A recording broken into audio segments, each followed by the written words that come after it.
بسم اللہ الرحمن الرحیم الحمدللہ رب العالمین والصلاة والسلام علی اشرف الانبیاء والمرسلین وبعد اعوذ باللہ من الشیطان الرجیم بسم اللہ الرحمن الرحیم والذین یتوفون منکم ویذرون ازواجا یتربصن بانفسہن 4 اشہر وعشرا فَإِذَا بَلَغْنَ أَجَلَهُنَّ فَلَا جُنَاحَ عَلَيْكُمْ فِي مَا فَعَلْنَ فِي أَنفُسِهِنَّ بِالْمَعْرُوفِ وَاللَّهُ بِمَا تَعْمَلُونَ خَبِيرٌ۔ سورہ بقرہ کی آیت نمبر 234 آج کا سبق ہے، اور گزشتہ آیات کے ساتھ ہی اس کا بھی تعلق ہے۔ پچھلی آیات میں مطلقہ عورتوں کے حوالے سے، بچوں کے دودھ پلانے کے حوالے سے گفتگو تھی، اور آج اللہ جل جلالہ کا فرمان ان خواتین کے متعلق ہے جن کے خامند فوت ہو جائیں۔ اللہ وحدہ لا شریک فرماتے ہیں اعوذ باللہ من الشیطان الرجیم والذین یتوفون منکم، اور وہ لوگ جو تم میں سے فوت ہو جائیں، ویذرون ازواجا، اور پیچھے بیویاں چھوڑ جائیں۔ خامند فوت ہو گیا، پیچھے بیوی ہے۔ یتربصن، وہ انتظار کریں، وہ خواتین جن کے خامد فوت ہو جائیں انتظار کریں، بِأَنفُسِهِنَّ، اپنے نفسوں کے ساتھ، 4 اشہر وعشرا، 4 مہینے اور 10 دن۔ وہ خاتون جس کا خامد فوت ہو جائے اس کی عدت 4 مہینے 10 دن ہے۔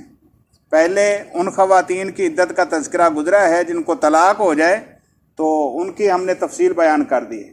اب وہ خاتون جس کا خامد فوت ہو جائے اور اس میں کوئی فرق نہیں ہے، اللہ تعالیٰ نے یہاں وَيَذَرُونَ أَزْوَاجًا، جو بھی خامد فوت ہو جائے اور پیچھے بیویاں چھوڑ جائے، ان کی عدت 4 مہینے 10 دن ہے۔ خواہ وہ جو ہے وہ ان کو حیض آتا ہے نہیں آتا ہے، وہ بوڑھی ہیں جوان ہیں، سب کے لیے ایک ہی حکم ہے کہ ان کی عدت 4 مہینے 10 دن ہے۔ فَإِذَا بَلَغْنَ أَجَلَهُنَّ، پس جب وہ خواتین پہنچ جائیں اپنی مدت کو، یعنی عدت اپنی پوری کر لیں، فلا جناح علیکم، تو پھر اے اولیاء الامور تم پر کوئی گناہ نہیں ہے۔ کس بات میں؟ فی ما فعلن فی انفسہن بالمعروف، جو وہ اپنے بارے میں احسن اور اچھے انداز میں فیصلہ کریں۔ یہاں ایک تو بات یہ واضح ہو گئی کہ خواتین جن کے خامد فوت ہو جائیں ان کی عدت 4 مہینے 10 دن ہے۔ اب وہ عدت گزارے گی کہاں؟ یہ بال اتفاق نبی مکرم صلی اللہ علیہ وسلم نے فرمایا ہے کہ وہ اپنے خامند کے گھر میں ہی عدت گزارے گی۔ فقہا کے نزدیک 2 بڑے گروہ ہیں اس حوالے سے، کہ ایک تو یہ ہے کہ وہ اس گھر سے نکل ہی نہیں سکتی، اسی گھر میں رہے گی جہاں اس کا خامند فوت ہوا اور ساری عدت وہاں گزارے گی، اور دوسرا فقہا کا ایک گروہ ہے کہ نہیں، بوقت ضرورت اپنے ضروریات اگر اس کی ایسی ہیں جس کو کوئی اور پورا نہیں کر سکتا تو اپنی ذاتی ضرورت کے لیے نکل سکتی ہے، لیکن اس کا اصل قیام وہی جگہ ہے جہاں پر وہ اس کا خامد فوت ہوا ہے، یا جس گھر میں وہ دونوں رہتے تھے اسی گھر میں عدت اپنی پوری کرے گی۔ اور اس حوالے سے پھر اور بھی کئی مسائل ہیں کہ وہ خاتون جس کا خامد فوت ہو گیا، اگر وہ اس گھر جہاں پر وہ اس کا خامد رہتا تھا وہ اس کے لیے امن کی جگہ نہیں ہے، یا وہاں پر کوئی ایسا خطرہ لاحق ہے جہاں اس کی زندگی کے لیے یا اس کے جو ہے وہ احداد میں جو پریشانی ہو سکتی ہے، تو پھر کسی ایسی جگہ پر بھی عدت گزاری جا سکتی ہے جہاں اس کے لیے امن ہو اور اس کو کوئی پریشانی نہ ہو۔ اور اب یہ عدت جو ہے اس کا اصل مقصد کیا ہے، یعنی یہ عدت کیا مطلب ہے، یعنی وہ کیسے عدت گزارے گی؟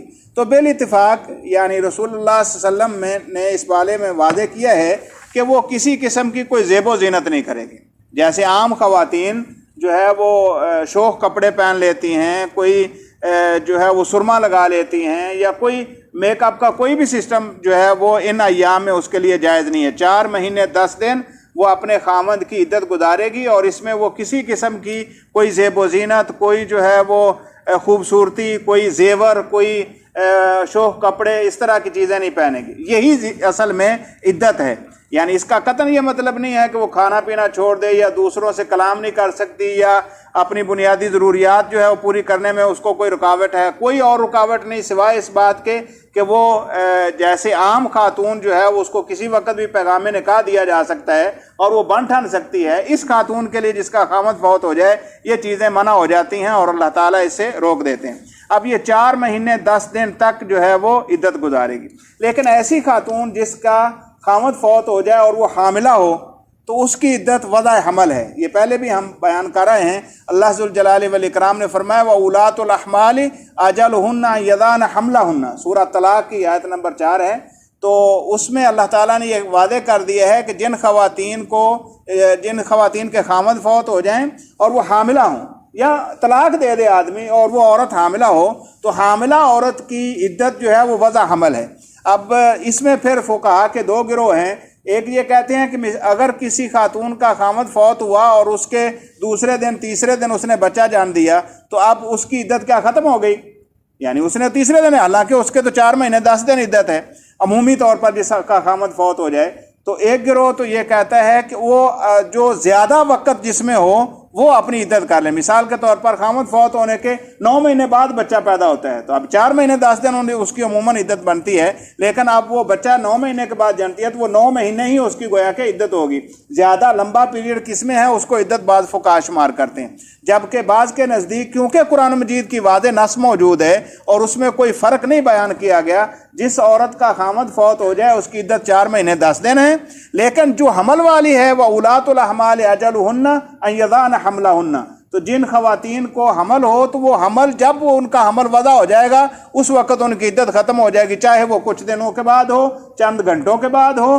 بلکہ بعض صحابہ کے نزدیک تو اگر ابھی ناش پڑی ہو گھر میں اور عورت جو ہے وہ بچہ جان دے تو اس کی عدت ختم ہو جائے، کیونکہ اس کا معاملہ اس کی وفات کے ساتھ اس کی عدت شروع ہوتی ہے اور جب وہ مدت اس کی پوری ہو جائے تو اس کی عدت ختم ہو جائے گی. تو بہرحال دوران عدت جو ہے وہ جن چیزوں سے روکا گیا ہے وہ زیب و زینت، خوبصورتی، زیور، اور حتیٰ کہ ایک نبی مکرم صلی اللہ علیہ وسلم کے سامنے ایک معاملہ ایسا آیا، ایک خاتون نے آ کر کہا کہ اللہ کے رسول میری بیٹی کا خامد فوت ہو گیا اور اس کی آنکھ میں تکلیف ہے تو کیا ہم سرما لگا دیں؟ تو آپ نے فرمایا نہیں. اس نے دوبارہ پھر پوچھا تو آپ نے فرمایا نہیں. تو گویا کہ ہر وہ چیز جس سے زیب و زینت کا اظہار ہوتا ہو وہ ممنوع ہے. عام دوائی استعمال کی جا سکتی ہے. رسول اللہ صلی اللہ علیہ وسلم نے فرمایا دیکھو عورتوں، پہلے تم 1 سال تک عدت گزارتی تھی، یعنی پہلے جاہلیت میں خواتین کے ہاں اگر کسی کا خامد فوت ہو جاتا وہ 1 سال تک اپنے گھر میں بیٹھتی اور اس کی حالت یہ ہوتی تھی کہ اس نے نہ نہانا ہے نہ کوئی جو ہے وہ کوئی اور چیز استعمال کرنی ہے، اور اسی طرح پسینہ اور بدبو اور ایام حیض کی وہ غلاظت وہ سارا کچھ ویسے ہی اور اس کو الگ کر دیا جاتا تھا. وہ ایک عجیب و غریب کیفیت سے گزرتی تھی اور پھر 1 سال کے بعد اس کی عدت ختم ہوتی اور پھر وہ ناتی تھی. تو رسول اللہ صلی اللہ علیہ وسلم نے فرمایا دیکھو 1 سال تم گزارتی تھی عدت، ابھی تو 4 مہینے 10 دن اللہ نے مقرر کیا، لہذا اس کے اندر زیب و زینت ممنوع ہیں. ہاں البتہ بوقت ضرورت جو چیزیں بنیادی ضروریات ہیں انسان کی اس کو پورا کیا جا سکتا ہے، نہایا دھویا بھی جا سکتا ہے، کوئی قباحت نہیں ہے. بس زیب و زینت ایسی جس سے جو ہے وہ شوخ پن ظاہر ہو، یا جو خواتین کی عموماً کمزوری ہوتی ہے کہ وہ میک اپ وغیرہ کرتی ہیں یا اپنے آپ کو مزین کرتی ہیں، اس سے بہرحال دور رکھا جائے گا. تو یہ اللہ ذوالجلال والاکرام نے حمل والیوں کی مدت جو ہے وضع حمل، اور جو باقی عام خواتین ہیں جن کے خامد فوت ہو جائیں ان کے 4 مہینے 10 دن جو ہے وہ عدت مقرر فرمائی. اور آخر میں اللہ نے فرمایا فلا جناح علیکم، یہاں پر کم جو ہے یہ مردوں کو خطاب ہے، تم پر کوئی گناہ نہیں ہے اے مردوں یا اے ولی الامر یا اس خاتون کے جو ذمہ دار مرد ہیں ان پر کوئی گناہ نہیں ہے. فیما فعلن فی انفسہن بالمعروف، جب وہ عدت جب پوری ہو گئی، فَإِذَا بَلَغْنَ أَجَلَهُنَّ، جب عدت پوری ہو گئی تو اب مردوں تمہارے اوپر کوئی گناہ نہیں ہے کہ وہ خواتین اپنے معاملے میں کوئی جو بھی معروف کے ساتھ طریقہ کریں، یعنی وہ اب زیب و زینت کریں، اب وہ اگر اچھے کپڑے پہننا چاہیں اب تم اس کو منع نہیں کر سکتے. گویا کہ ولی الامر جو ہے، جو بیٹی کا باپ ہے یا بھائی ہے یا جس کی وہ کفالت میں ہے، تو وہ اگر ایام عدت میں کوئی ایسا کام کرے گا تو روکنا اس کی ذمہ داری ہے، لیکن جب عدت مکمل ہو گئی تو آپ وہ زیب و زینت کرے، آپ وہ بنے ٹھنے، تو آپ اس کو منع نہیں کر سکتے۔ اب وہ معروف طریقے سے جو عرف کا عموماً رواج ہو تو اس کے مطابق معاملہ جو ہے وہ کر سکتی ہے، اس میں کوئی حرج نہیں۔ یہاں سے مفسرین نے یہ بھی استدلال کیا ہے کہ اگر وہ اس کے بعد یعنی عدت گزرنے کے بعد اگر اپنا نکاح کرنا چاہے، یعنی خاتون یہ رغبت رکھے کہ اب وہ نکاح کرنا چاہتی ہے، تو اب تم پر کوئی گناہ نہیں ہے کہ تم اس کا نکاح کر دو، ایک معنی یہ بھی کیا گیا۔ یا اگر وہ خاتون جو ہے وہ بغیر نکاح کے آپ کے پاس رہنا چاہتی ہے تو تم پر کوئی گناہ نہیں ہے، کوئی ملامت نہیں ہے تمہارے اوپر کہ تم لازمی ہی اس کا نکاح کرو۔